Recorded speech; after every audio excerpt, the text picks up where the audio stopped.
Good morning and welcome to your classes. कल हम लोग एक स्टोरी पढ़ रहे थे, second lesson of your brain book, text book, और स्टोरी थी the parrot and the mango. तो the parrot and the mango, ये तो पैरट की स्टोरी है जिसको कि उड़ना बहुत पसंद है, जिसको मैंगो बहुत पसंद है। तो ये एक बार ऐसे ही उड़ रहा था और उड़ते उड़ते एक जंगल के ऊपर से निकला और वहाँ से उसने जब नीचे देखा तो उसको एक आम का बहुत बड़ा सा पेड़ दिखाई दिया और उस पर उसने देखा कि बहुत सुंदर से येलो कलर के जूसी मैंगोज़, मतलब रसीले आम उस पर लटक रहे थे। उसको देख के ही वॉज टेम्प्टेड, उसको लालच आ गया और वो उनको खाना चाहता था। So he came down to the tree, वो उड़ते हुए नीचे उस पेड़ पर की तरफ आया और जैसे ही वो उस पेड़ पर बैठना चाह रहा था तो तभी उसे काँव काँव की साउंड सुनाई दी।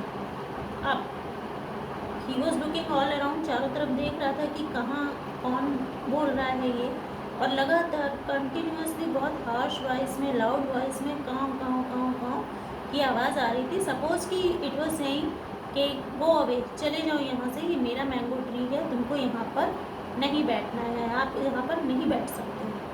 तो वो काफ़ी देर जब उसने देखा तो देखा एक बहुत बड़ा सा ब्लैक क्रो था वहाँ पे बैठा हुआ था, जो लगातार बहुत हार्श वॉइस में, लाउड साउंड में उसको वहाँ से चले जाने के लिए कह रहा था। तो when the parrot saw that crow, जब उसने उस क्रो को देखा तो वो डर गया कि वो the crow was very angry. जो कौवा था वो बहुत गुस्से में था, वो नहीं चाहता था कि उसके मैंगो ट्री के ऊपर कोई आके बैठे। तो वो बहुत ज़ोर से काँव काँव कर रहा था और कॉन्टीन्यूस लगातार काँव काँव कर रहा था। तो पैरट उसको देख के डर गया और वो वहाँ से बिना मैंगो खाए, बिना टेस्ट किए मैंगो को, और बहुत ही निराश होकर, डिसअपॉइंटेड हो के वहाँ से चला गया। अब आगे देखते हैं क्या होता है। As the parrot flew, it went past a park. It saw a red balloon stuck to a branch of the tree. As the parrot flew, जब तोता वहाँ से उड़ा तो उड़ के कहाँ गया? It went past a park. वो वहाँ से निकल के पास में ही एक पार्क में गया और it saw a red balloon stuck मतलब अटका हुआ, to a branch of the tree. उसने वहाँ पे एक रेड कलर का बैलून मतलब गुब्बारा, उसने एक रेड कलर का बैलून वहाँ पर देखा जो कि एक ट्री की ब्रांच से लटक रहा था, अटका हुआ था उसमें। An idea struck its mind. Struck मतलब अचानक बीट करना, अचानक हिट करना। ओके, तो अचानक उसके दिमाग में एक आइडिया, एक विचार आया। It took the string of the balloon. String होता है बैलून का जो धागा होता है, that is string. And flew high towards the mango tree. It took the string of the balloon. उसने उस बैलून की जो स्ट्रिंग थी, जो तार थी, जो धागा था, उसको अपनी बीक में पकड़ा और वहाँ से बहुत ऊंची उड़ान ले, बहुत ऊंचे उड़ के और मैंगो ट्री पर वापस गया। It saw the crow sitting where it had left.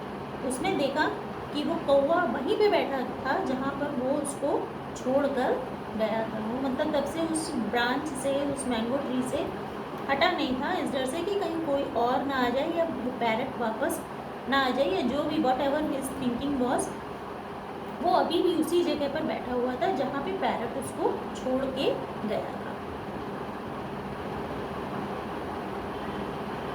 As soon as the crow saw the parrot, it began to caw again.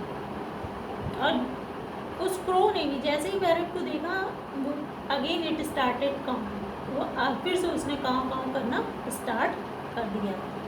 अभी तक शांत बैठा था, he was sitting silently, but as soon as he saw the crow, जैसे ही उसने crow को देखा, sorry parrot को देखा, वो काँव काँव करना उसका फिर से स्टार्ट हो गया.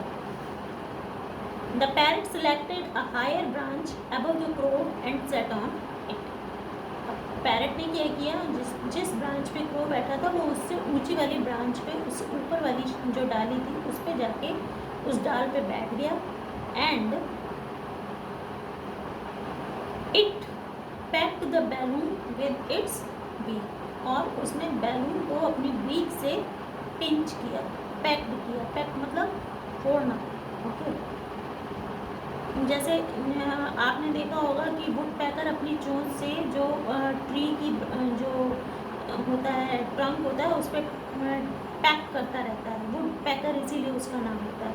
पैक करना मतलब लगातार बीच से उसको टक टक टक टक करता है. तो इसी तरह से बैलून को जो पैरट था उसने अपनी बीच से पैक किया. तो जब उसने पैक किया द बैलून ब्लास्टेड, बैलून जो था वो ब्लास्ट कर गया, फट गया. आप कोई भी नुकीली चीज़ जब बैलून को लगाते हो तो वो अचानक से फट जाती है. And it makes a big loud sound, तो बहुत बड़ी सी जोर से की आवाज़ वो करता है. तो when the parrot pack the balloon, जब पैरट ने उस बैलून को पैक किया, blast went the balloon with the loud noise, balloon जो था वो फट गया एक बहुत बड़े से ब्लास्ट की साउंड के साथ. ब्लास्ट की तेज शोर के साथ वो फट गया.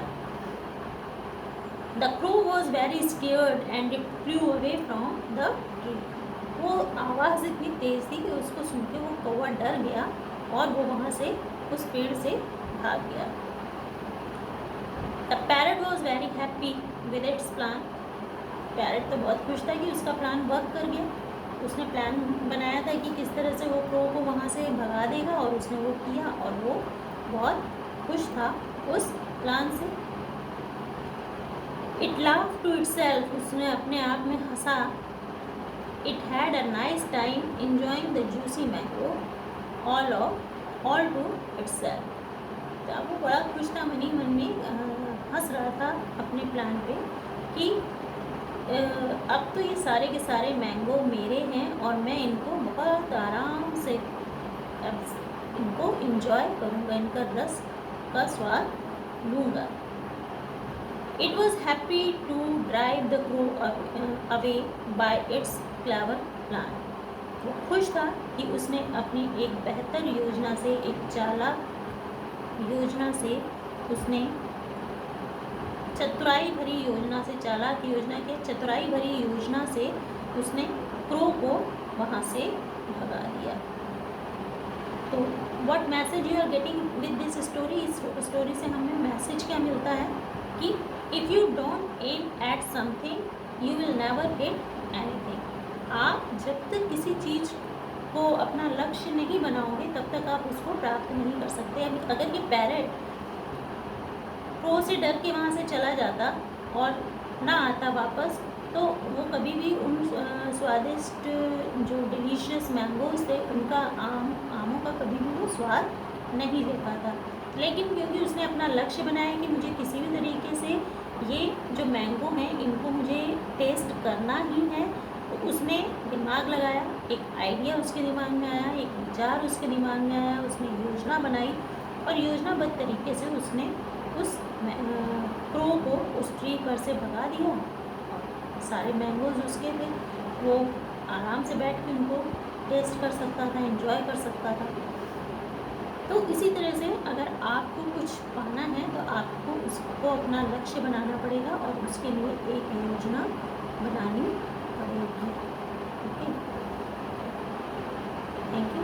ये लेसन यहीं पे कंप्लीट होता है. It was a nice story. I think you have enjoyed it. आप इसको अपने आप से पढ़िएगा घर पे. वर्ड मीनिंग हमने सेंड किए थे कल, आपने उसको लिख लिया होगा और उन मीनिंग के साथ पे आप इस कहानी को, इस स्टोरी को अपने आप से होम पे अपने घर पे पढ़िए और इसका मीनिंग को समझिए. डिक्शनरीज़ आपके पास होनी चाहिए. डिक्शनरी है कि नहीं है? अगर नहीं है तो एक छोटी सी डिक्शनरी आप लोग अपने पास हमेशा रखिए और उसमें जो भी वर्ड की आपको मीनिंग नहीं आती है आप उस मीनिंग को नोट करिए और लिखिए. Okay, it will be helpful, ये आपके लिए बहुत मददगार होगी, हेल्पिंग होगी कि आपको लेसन समझने में और मीनिंग समझने में आसानी होगी। और इसके क्वेश्चन आंसर हम आपको देंगे, उसके नोट कर लीजिएगा कॉपी में। And keep your copies prepare for checking when ever the school is open, जब कभी भी स्कूल खुलता है अपनी कॉपी को चेकिंग के लिए बिल्कुल प्रिपेयर रखिएगा। सारा काम आपकी कॉपी में जितना भी वर्क हमने सेंड किया है वो सारा चेक करना है। Okay, so all you have to do it complete. Okay, thank you, welcome.